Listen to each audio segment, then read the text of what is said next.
Jai Hind everyone. My name is Aman Gupta. I am working as an assistant professor in MC department in Ajay Kumar Garg Engineering College. My subject is privacy and security in online social networks, whose subject code is KCA 031. And today's topic is controlled information sharing in online social networks. So first of all, let's start with what is controlled information sharing.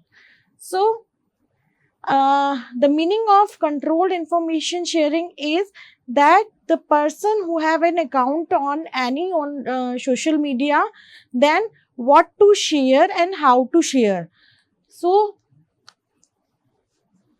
it is a technique which allow the users that their personal information that has been shared on any app should be secured. So using controlled information sharing, it is allowed that the private information of such persons or individuals should not be leaked or used by any unauthorized users. So these are some techniques in comes in a controlled information sharing, that there are some access controls that to whom we have to share our photos, our videos, our posts, and this can be done through the privacy settings. So user can determine who can view their profile, post, and other content. So this can be done by using the access control techniques. So this can be ranging from public visibility to restricted access. Suppose I have to share my some photos of my trip to Facebook account, then I can choose, there is a method in which I can share that who can see my pictures, or who can view, or who can download my photos or pictures. I can choose that it can be public, that anyone who have an account on Facebook can view my pictures. It can be friends, that only my friends can see it, or maybe my friends of my friend can also see my pictures or post. So I can restrict the person who can view my post or who can view my pictures. So these controls enable the customization of privacy settings for the different aspects of their online presence, including tagged photos. We can tag photos, mentions, and post photos. Okay. So additional features such as blocking and unfriending empower users to manage unwanted interactions and maintain control over their online connection. So the individual who have an account on any online social media can also restrict the users or block them if he think that this person have some mentality to harm me, then I can block him. Now next is, what is the need for these access control techniques? As we already discussed that we need to secure the information, our personal information that we have shared on any online social media. So this is the need. This, first of all, the privacy protection. That is, what we share should be safe. Security. The main reason is the security. Content moderation. So these are some the needs that we have to implement to secure our data. So first is privacy protection. So users often share personal information, photos, thoughts on social media, like they can share their thoughts on Facebook, Instagram, through YouTube videos or Twitter account. Access control ensures that only the authorized users can access their content, and which definitely protects the user's privacy and preventing the unauthorized users to access their content. Next one is to implement the security by having the preventing the unauthorized users from accessing sensitive data or performing malicious actions on the platform. So, they can secure the uh, data that I have been posted, or some individual can post it on any social media app. So, by having, if we have some access control, or if we put some restrictions on that, that who can view my data, it security can be implemented. So this includes protected against account hijacking, identity theft, and other cyber threats also. Next one is the content moderation. So access control allows social media platforms to enforce community guidelines and standards by regulating who can post, who can view, or who can interact with the specific content. So by this, a safe and positive environment can be maintained. Next one is the customized user experience.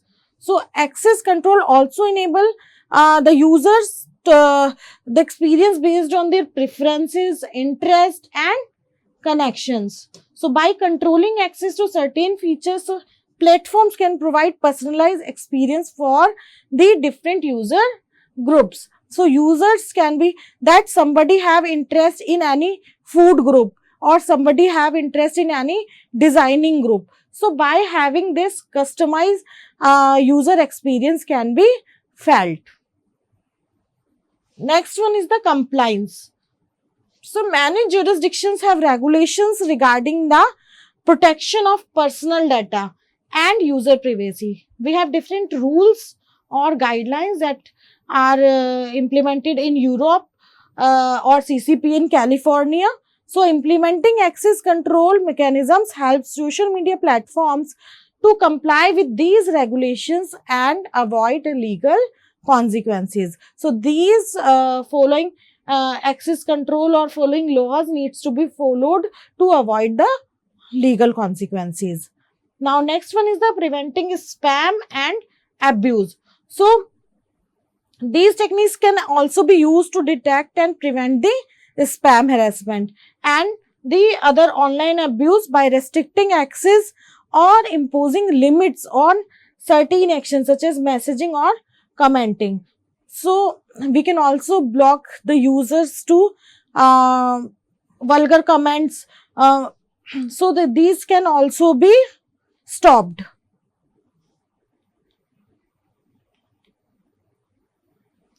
Now next is access control in data management systems. So how can this be implemented in data management systems? So traditionally, protecting data from unauthorized access requires addressing three main issues. Three main issues have been addressed. If we see previously, we have three major problems, that is CIA tried to follow the CIA traits that first of all, first is confidentiality, to maintain data confidentiality. Second one is the integrity of data, to maintain the data integrity, and third one is the to maintain the to have the availability of data. So these are the three points on which are traditional ways to protect our data. So first one is the data secrecy or confidentiality. So this can prevent improper or unauthorized read operations or managed on the managed data. So it is important to note that protecting privacy requires some additional countermeasures to those employed to ensure data confidentiality. So for example, additional factors must be taken into account, such as data retention period, the user consent, or the purpose of which data are collected. So these are some points on which we need to check the data confidentiality works or not. Next one is the data integrity. So it is used to protect data from unauthorized or improper modifications or deletions. Traditionally, it has been used that the data that has been transferred or that has been retained should not be tampered, or no any type of modification should not be there. Next one is the data availability. So preventing and recovering from hardware and software errors and malicious data. Denial attacks, making the data some of their portions unavailable to authorized users. So it is important that whenever the data is required, the data should be available to the user. So it should not be in partial. Full data should be there when it is required. So data availability is also an important part of the traditional access control methods. Each security properties is ensured by a security mechanism based on a different service. So the access control mechanism is one of the most relevant security services, since it is the basis of enforcing both the data confidentiality and integrity. And whenever a user tries to access a data object, the access control mechanism checks the rights of subject against the set of specified authorizations. So every time when a user tries to access some data or to see some data or update some data, these access control mechanism or techniques check that the user that who wants to change that data should be the authentic one, or the person have the rights to do that thing. So the access is granted only if it does not conflict with the stated authorizations. So only if suppose they have provided some login or password, so it should be matched with the username or password that has been stored in the database. So it should be matched. Now we have some access control models. So due to their particular characteristics, it is important to understand these new access control and controlled information sharing solutions. These are very necessary to proposed to in the field of data management systems and operating systems. So these are some access control models.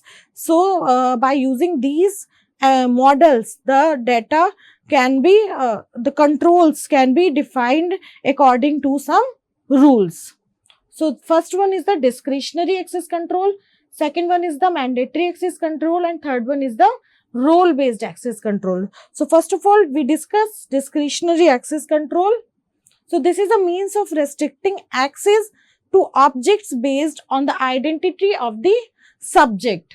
So in this, a user has complete control over all the programs it owns and executes. So it has complete, a person, an individual has all the rights over the programs or over the content that he has been sharing, and also determines the permissions other users have on his data and programs.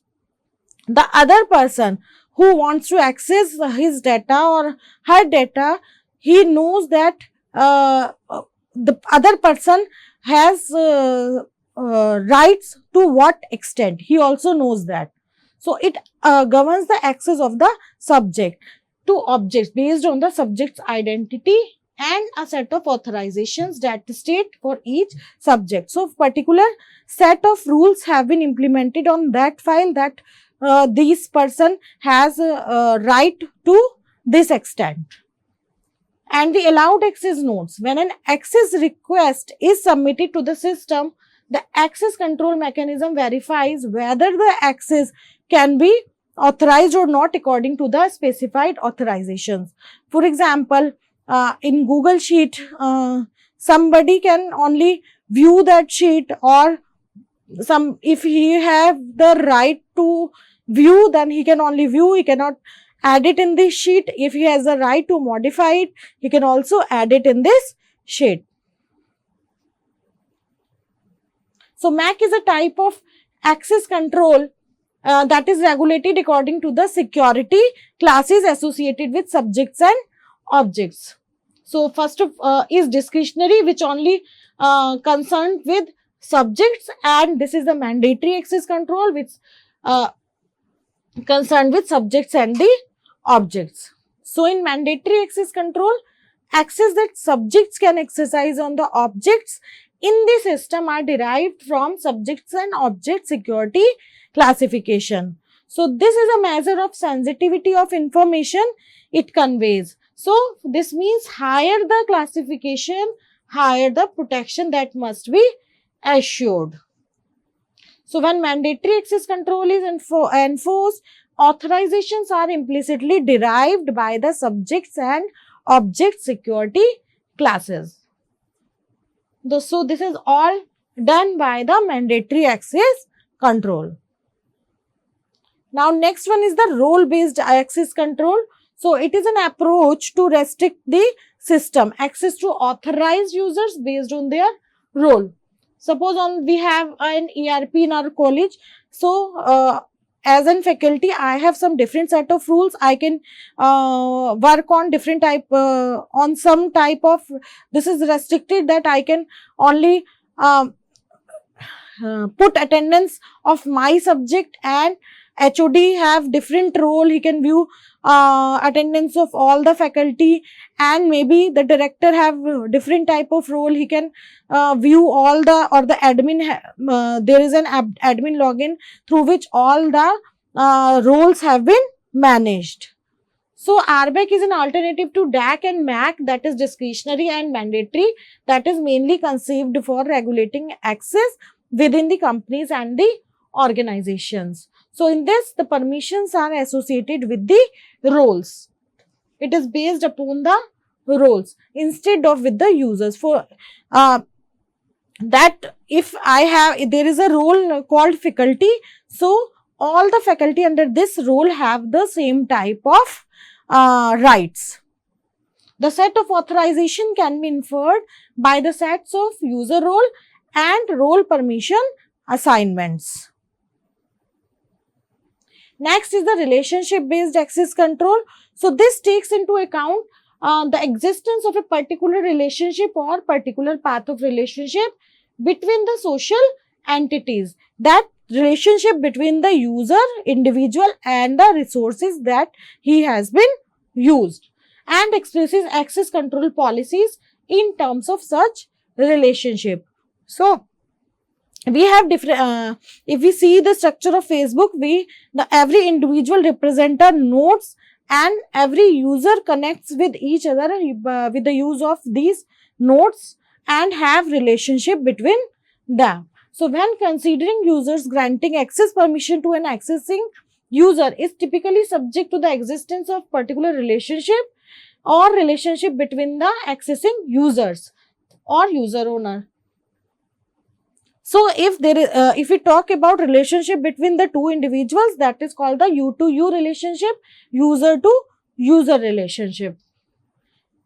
And when a user requests access to a resource, then it is the relationship of ownership, that is between the resource and its owner, means a user and resource, relationship between user and the resource. So that is called the user to resource, U to R access. That is still based on the U to U relationships. So due to various functionality offered by online social networks, and there exist several different type of relationship between users and resources. That is, an individual can tag other user, can comment on other user post, and this type of activities. Users may also share or like the blog post or videos posted by the other individuals, and he has also the ability that he can copy the original content or can share, and liking activities can also be seen by the other person. So there is a scenario when Betty finds a web link originally posted by Edward interesting and then share it with her friends. Suppose I have seen some video, I like it, so I like that video and also share the video link to my friends also. So from this activity, she acquired the ability to decide how the web link can be available to others. So by this, if I am sharing some link to other persons or to a group of my friends, so this can be, this is the scenario that how can all the things can be related to each other. So as users get increasingly involved in these activities in the online social networks, so current U2U relationship based access control mechanism is not able to offer the appropriate control and requires extensions to bring U2R and R2R relationships into considerations. So in this case, U2U is not fully worked. So U2R and R2R means resource to resource and user to resource access also required to do the whole work. Now next is the some characteristics of relationship. So relationship, they are not always mutual. So it is not necessary that always the relationship between two persons or two individual is mutual. So that is, rather than a simple graph, we have to consider a directed graph where the direction of edges denotes which entity has specified the relationship and the entity for whom a relationship has been specified. So if I have a relationship between some other person, suppose I follows some person on Instagram, it doesn't mean that he also follows me. So that it means that they are not always mutual. If I have a relationship or I want to have a relationship with some other person, it doesn't mean that he also wants the same. Next one is the relationships can be direct. So Bob has a direct relationship of type friend of with Alice, or indirect. For example, Eve and Alice are not directly connected, but they are related in that Eve is a friend of Bob and Bob is a friend of Alice. So it is also a characteristic that relationships can be direct or indirect. Suppose I am A and I have a friend B and B have a friend C. So C is indirectly connected with A. So that is the relationship. So it can be direct or it can also be indirect. Another property is contextual nature of relationship. That is, a physician who is once treating physician in one medical case may be very well in a consulting expert in a different medical case of his. So it is also a characteristics that it is not necessary that a person who is guiding some other person in particular field is also an expertise of some other field also. So it is contextual, that on which particular thing he is guiding is the property of relationship. Next is the relationship types are often associated with different levels of information disclosure. So people usually share more private information with close friends than with the other contacts. So it is yes, obvious that we are sharing our personal details with our friends more easily rather than with the strangers. So apart from the type, relationships can be characterized by a trust level or by their depth.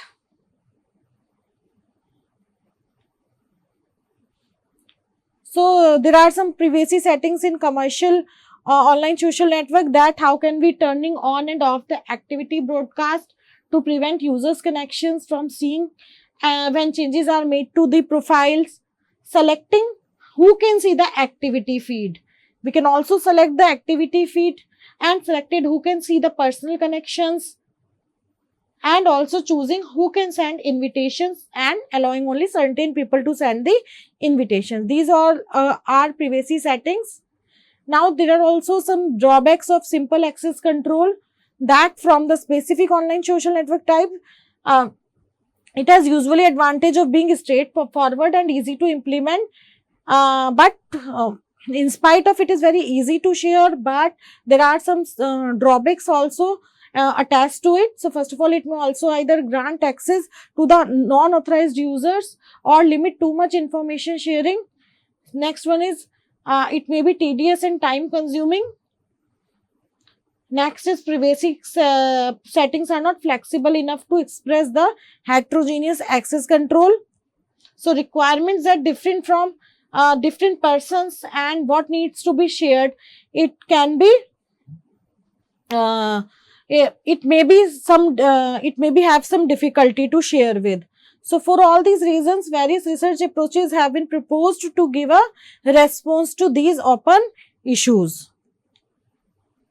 Now, existing access control approaches, some of them focus more on describing the access control model properties and the reback.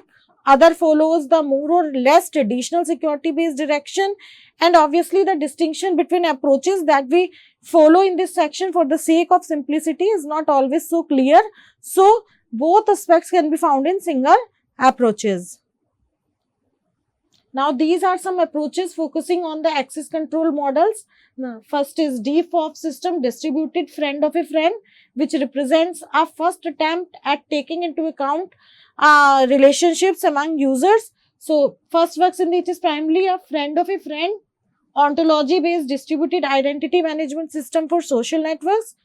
In DFOF, relationships are associated with a trust level. So more the trust between some individuals, more the DFOF relationship existing between the users participating in a particular relationship. So first drawback of this work is constituted by the fact that it discusses only a single generic relationship. So these are some approaches focusing on the encryption, that it plays a crucial role in enhancing the security and privacy of online social networks. First is end-to-end encryption. That is the messaging that we have done or communicated with each other. The communication or the context is the end-to-end encrypted. Next is the transport layer security, TLS. Attributes based encryption, zero knowledge proofs, and differential privacy. Now there are some precautions to be taken to protect from unauthorized access. We have discussed it in our next lecture in detail. Strong and unique passwords, enable two-factor authentication, regularly update privacy settings. These are some. Beware of a phishing attempts, verify apps and permissions, keeps our software updated and use secure connections. Be mindful of geotagging, monitor account activity, educate yourself.